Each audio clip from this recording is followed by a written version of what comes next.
नमस्कार। आज हम एक ऐसे विषय पर बात कर रहे हैं जो आजकल काफी कॉमन हो गया है, खासकर जब कोई बड़ा फंक्शन या इवेंट करना हो। हम बात कर रहे हैं इवेंट मैनेजमेंट कंपनियों की। हमारे पास एक लेखा अंश है जिसका टाइटल है इवेंट मैनेजमेंट कंपनी क्यों हायर करें, और ये उन चीजों पर रोशनी डालता है जिन पर हम शायद खुद उतना ध्यान नहीं देते हैं। हाँ, और ये लेख एक बहुत ही अहम सवाल उठाता है। सही कहा आपने। आजकल कोई भी खास मौका हो, शादी हो, बर्थडे हो, कोई कॉर्पोरेट इवेंट हो या फिर कोई प्रोडक्ट लॉन्च, उसे सफल बनाने के लिए सिर्फ डेट तय कर लेना और मेहमानों को इनवाइट कर लेना ही काफी नहीं होता। असली जो चैलेंज है वो उसकी प्लानिंग और उसको प्रोफेशनल तरीके से करने में है। बिल्कुल। और लेख की शुरुआत ही इसी सच्चाई से होती है। अक्सर लोग सोचते हैं अरे हम खुद ही कर लेंगे सब, शायद पैसे बचाने के लिए, या लगता है कि क्या मुश्किल है इसमें। लेकिन होता क्या है, अक्सर टाइम भी ज्यादा लग जाता है, एनर्जी भी खत्म हो जाती है, और मजे की बात, कई बार तो पैसा भी उम्मीद से ज्यादा ही लग जाता है। हाँ, ये बहुत आम अनुभव है लोगों का। इसी वजह से ये समझना ज़रूरी हो जाता है कि भाई इवेंट मैनेजमेंट कंपनी को हायर करना सिर्फ एक फैशन है या वाकई में एक स्मार्ट डिसीजन है। तो हम इस लेख के ज़रिए यही समझने की कोशिश करेंगे कि प्रोफेशनल मदद लेने के पीछे तर्क क्या हैं और इसके फ़ायदे क्या गिनाए गए हैं इसमें। हाँ, तो चलिए देखते हैं ये लेख क्या कहता है। सबसे पहले तो ये इन कंपनियों की जो बेसिक भूमिका है उसे साफ करता है।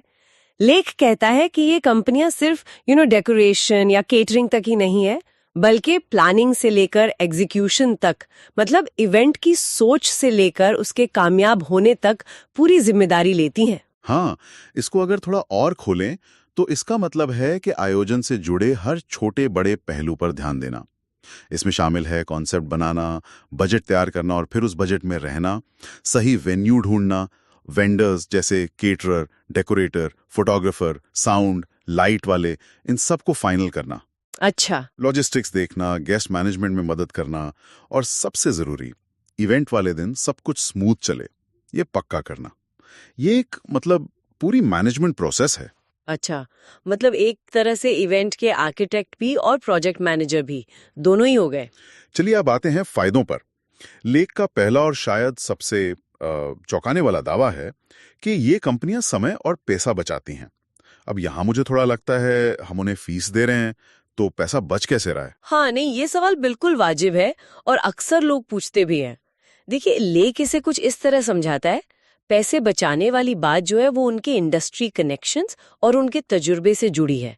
एक जो अच्छी एस्टैब्लिश्ड इवेंट मैनेजमेंट कंपनी होती है, वो सालों से कई वेंडर्स के साथ काम कर रही होती है। अब क्योंकि वो लगातार काम देते हैं तो वेंडर्स भी उन्हें अक्सर बेहतर रेट्स या अच्छे पैकेज डील्स दे देते हैं। ऐसे रेट्स जो शायद आप या मैं अकेले जाएं तो मोल भाव करके भी ना ले पाएं।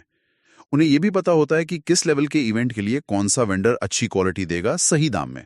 तो हाँ, आप उन्हें फीस तो दे रहे हैं, लेकिन वेंडर्स पर जो बचत होती है और जो फालतू खर्चे बचते हैं उससे कुल मिलाकर कॉस्ट कम हो सकती है या कम से कम बजट में तो रह ही सकती है। अच्छा, तो मतलब उनके जो रिश्ते बने हुए इंडस्ट्री में, उसका सीधा फायदा क्लाइंट को मिलता है, और समय की बचत वाला पहलू वो तो शायद ज्यादा साफ है ना? हाँ हाँ, समय की बचत तो बहुत बड़ी है, जाहिर सी बात है। आप खुद सोचिए, एक ठीक ठाक शादी या कोई बड़ा कॉर्पोरेट इवेंट प्लान करने में कितना टाइम जाता है। दर्जनों वेंडर्स को ढूंढना, उनसे कोटेशन लेना, मीटिंग करना, नेगोशिएट करना, फिर कॉन्ट्रैक्ट फाइनल करना और फिर उन सब के काम को कोऑर्डिनेट करना, ये अपने आप में एक फुल टाइम जॉब जैसा है। हफ्तों महीनों लग जाते हैं। इवेंट कंपनी ये सारा काम बहुत प्रोफेशनल तरीके से करती है, जिससे आयोजक का बहुत कीमती समय बच जाता है। वो अपना समय अपने काम या परिवार पे लगा सकते हैं। और सिर्फ प्लानिंग का ही समय नहीं, मेरे ख्याल से इवेंट के दौरान जो भागदौड़ होती है, जो स्ट्रेस होता है, लगातार फोन बज रहे हैं, ये चीज टाइम पे हुई या नहीं, वो सब भी तो कंपनी ही संभालती होगी। बिल्कुल बिल्कुल। इवेंट वाले दिन आयोजक का काम होना चाहिए मेहमानों का स्वागत करना और खुद भी एंजॉय करना। ये देखना नहीं कि भाई जनरेटर का बैकअप है या नहीं, या स्टार्टर्स टाइम पर निकले या नहीं। ये जिम्मेदारी कंपनी की होती है। इससे आयोजक एकदम टेंशन फ्री रहते हैं।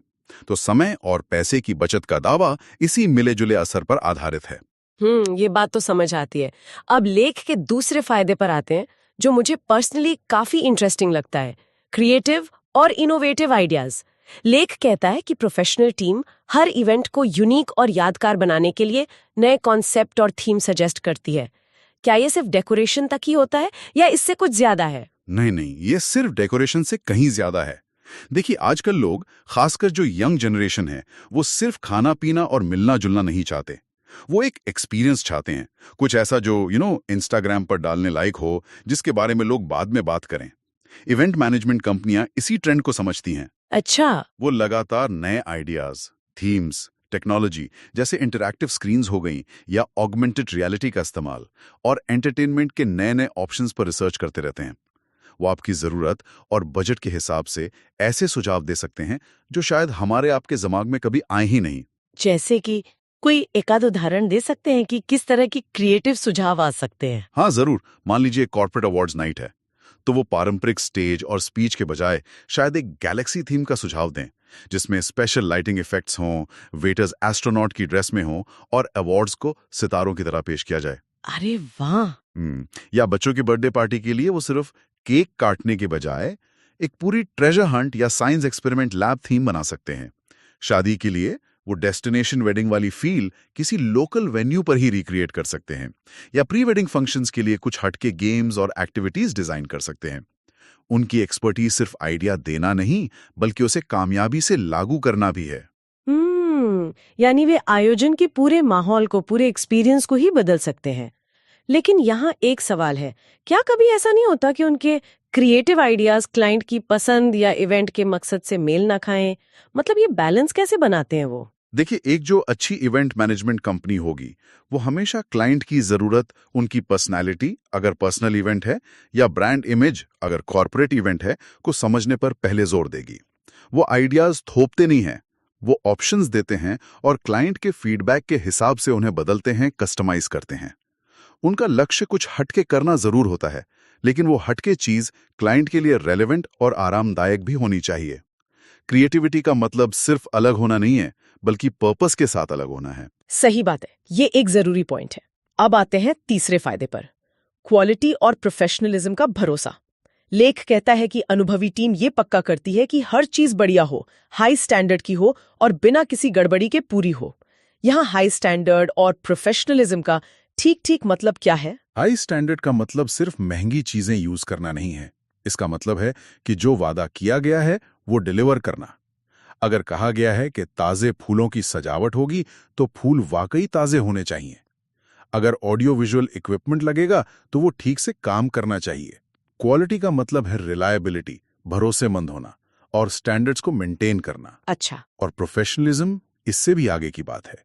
इसमें शामिल है टाइम की पाबंदी, इवेंट टाइम पर शुरू हो, प्रोग्राम का फ्लो बना रहे।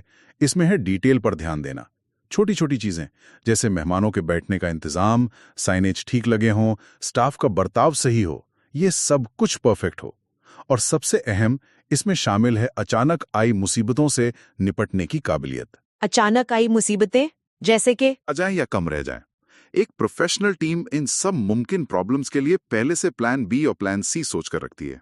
अच्छा, हाँ। उनके पास बैकअप वेंडर्स के कॉन्टैक्ट्स होते हैं, वो मौसम पर नजर रखते हैं, उनके पास टेक्निकल इश्यूज को फौरन ठीक करने वाले लोग होते हैं। वो पैनिक नहीं करते, शांति से प्रॉब्लम को सुलझाते हैं। अक्सर तो आयोजक या मेहमानों को भनक तक नहीं लगती कि पीछे कोई दिक्कत आई भी थी। यही असली प्रोफेशनलिज्म है, पर्दे के पीछे रहकर सब कुछ संभाल लेना। ये तो वाकई बड़ी राहत की बात है।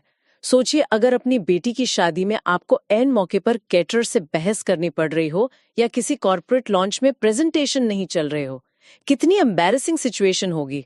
बिल्कुल, और उस पल को भी खराब कर देती है। यहीं पर प्रोफेशनल टीम की वैल्यू समझ आती है। वो न सिर्फ अच्छी क्वालिटी पक्की करते हैं, बल्कि वो प्रॉब्लम्स को होने से रोकते हैं, और अगर हो भी जाएं तो उन्हें असरदार ढंग से संभाल लेते हैं। ये मेहमानों पर जो इंप्रेशन पड़ता है और होस्ट की इज्जत के लिए बहुत बहुत जरूरी है। सही है। और अब आते हैं उस फायदे पर जिसका जिक्र लेख में है और जो शायद इमोशनली सबसे ज्यादा मैटर करता है, तनाव मुक्त आयोजन। लेख कहता है कि decoration, guest management, time management, इन सब की चिंता करने की जरूरत ही नहीं। आयोजक बस अपने मेहमानों के साथ एंजॉय कर सकते हैं। क्या ये वाकई मुमकिन है? लेख तो यही कहता है, और हाँ, ये काफी हद तक मुमकिन है, और शायद यही इन कंपनियों की सबसे बड़ी यूएसपी में से एक है। जरा सोचिए, एक बड़ा इवेंट करने में कितना मेंटल प्रेशर होता है। आपको लगातार सैकड़ों छोटे बड़े फैसले लेने होते हैं, दर्जनों लोगों से कोऑर्डिनेट करना पड़ता है। हर टाइम एक चिंता लगी रहती है कि सब ठीक से हो जाए। खासकर पर्सनल इवेंट्स जैसे शादी, जो जिंदगी के सबसे खास पल होते हैं, उनमें आयोजक जैसे माँ बाप या खुद दूल्हा दुल्हन इतने तनाव में रहते हैं कि वो उस पल को जी ही नहीं पाते। हाँ, ये तो मैंने खुद कई बार देखा है। होस्ट जो होते हैं वो भागदौड़ में इतने बिजी रहते हैं कि फंक्शन खत्म होने के बाद उन्हें लगता है अरे हम तो किसी से ठीक से मिल भी नहीं पाए, ना ठीक से कुछ खाया। बिल्कुल। इवेंट मैनेजमेंट कंपनी इसी स्ट्रेस को आयोजक के कंधों से उतारकर अपने ऊपर ले लेती है। वो एक सिंगल पॉइंट ऑफ कांटेक्ट बन जाते हैं। आपको 10 अलग-अलग वेंडर्स से बात नहीं करनी, आप सिर्फ अपने इवेंट मैनेजर से बात करते हैं। वो प्लानिंग के टाइम आपसे डिटेल में बात करके आपकी ज़रूरतें समझ लेते हैं और फिर बैकग्राउंड में सब कुछ संभालते रहते हैं। इसे आयोजक मेंटली फ्री महसूस करते हैं। वो अपने मेहमानों पर ध्यान दे सकते हैं, रस्मों रिवाजों में पूरी तरह शामिल हो सकते हैं और उस दिन को जी सकते हैं, ना कि सिर्फ उसे मैनेज करते रह जाएं। ये जो मानसिक शांति है, जैसा लेख इशारा करता है, वो शायद सबसे कीमती चीज है। तो अगर हम इन सभी फायदों को एक साथ देखें, टाइम और पैसे की बचत की संभावना, क्रिएटिविटी, क्वालिटी, प्रोफेशनलिज्म और सबसे बढ़कर टेंशन से मुक्ति, तो लेख के अनुसार फाइनल रिजल्ट क्या होता है? इन सब का निचोड़ क्या है?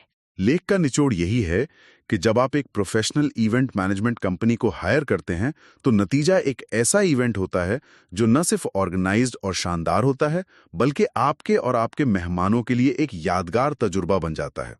हर चीज बिना किसी रुकावट के प्लान के मुताबिक चलती है, जिससे गलतियों या शर्मिंदगी की गुंजाइश बहुत कम हो जाती है। इवेंट का स्टैंडर्ड ऊंचा उठता है और वो ज्यादा इम्प्रेसिव लगता है। और आयोजक के नजरिए से उन्हें क्या मिलता है सबसे खास? आयोजक को मिलता है सुकून और तसल्ली। सुकून इस बात का कि उनकी जिम्मेदारी एक काबिल टीम ने संभाल ली है, और तसल्ली इस बात की कि उनका खास दिन वैसा ही बीता जैसा उन्होंने सोचा था, या शायद उससे भी बेहतर। उन्हें प्लानिंग की उलझनों और इवेंट के दिन की भागदौड़ से आज़ादी मिलती है। वो अपने इवेंट के सही मायनों में होस्ट बन पाते हैं, ना कि सिर्फ मैनेजर। और जैसा लेख कहता है, सबसे जरूरी बात, वो उस खास दिन की यादों को संजो पाते हैं बिना किसी तनाव या अफसोस के। तो हमने इस लेख के जरिए समझा कि इवेंट मैनेजमेंट कंपनी को काम पर रखने के पीछे कई प्रैक्टिकल और मजबूत कारण हो सकते हैं। ये सिर्फ एक लग्जरी नहीं, बल्कि कई सिचुएशंस में, खासकर बड़े और कॉम्प्लेक्स इवेंट्स के लिए, एक जरूरत भी बन सकती है। प्लानिंग से लेकर एग्जीक्यूशन तक, एक्सपर्टीज, रिसोर्सेज तक पहुंच और तनाव कम करना, ये मुख्य बातें सामने आती हैं। और साथ ही इवेंट में एक फ्रेशनेस और क्रिएटिविटी लाने की काबिलियत और क्वालिटी का भरोसा, ये सब मिलकर एक मजबूत केस बनाते हैं कि क्यों ये इंडस्ट्री इतनी तेजी से बढ़ रही है और क्यों लोग इन सर्विसेज पर भरोसा कर रहे हैं। इस पूरी बातचीत के बाद एक ख्याल मन में आ रहा है जिस पे शायद हमारे सुनने वालों को भी सोचना चाहिए। जैसे जैसे हम जिंदगी के हर पहलू में स्पेशलाइजेशन और आउटसोर्सिंग की तरफ बढ़ रहे हैं, क्या इवेंट मैनेजमेंट पर ये जो बढ़ती डिपेंडेंसी है, ये हमारे सेलिब्रेशंस और फंक्शंस के असली रूप को बदल रही है? क्या हम वो पर्सनल टच, वो अपनापन खो रहे हैं जो शायद तब होता था जब परिवार और दोस्त मिलकर सारी तैयारियां करते थे? ये वाकई एक गहरा सवाल है। एक तरफ तो ये तर्क है कि भाई ये समय की मांग है, स्पेशलाइजेशन का दौर है। जैसे हम घर बनाने के लिए आर्किटेक्ट हायर करते हैं, इंटीरियर डिजाइनर हायर करते हैं, वैसे ही इवेंट के लिए एक्सपर्ट हायर करना एक नेचुरल प्रोग्रेशन है। इससे हमें बेहतर नतीजे मिलते हैं और तनाव कम होता है। लेकिन दूसरी तरफ ये चिंता भी जायज़ है कि क्या इस प्रोसेस में सेलिब्रेशन का जो ट्रेडिशनल, कम्युनिटी वाला और पर्सनल पहलू था, वो कहीं कमज़ोर तो नहीं पड़ रहा? क्या हम एक्सपीरियंस खरीद रहे हैं, उसे मिलकर बना नहीं रहे हैं? इस पर कोई आसान जवाब नहीं है, लेकिन हाँ, ये सोचने के लिए एक ज़रूरी नुक्ता ज़रूर है।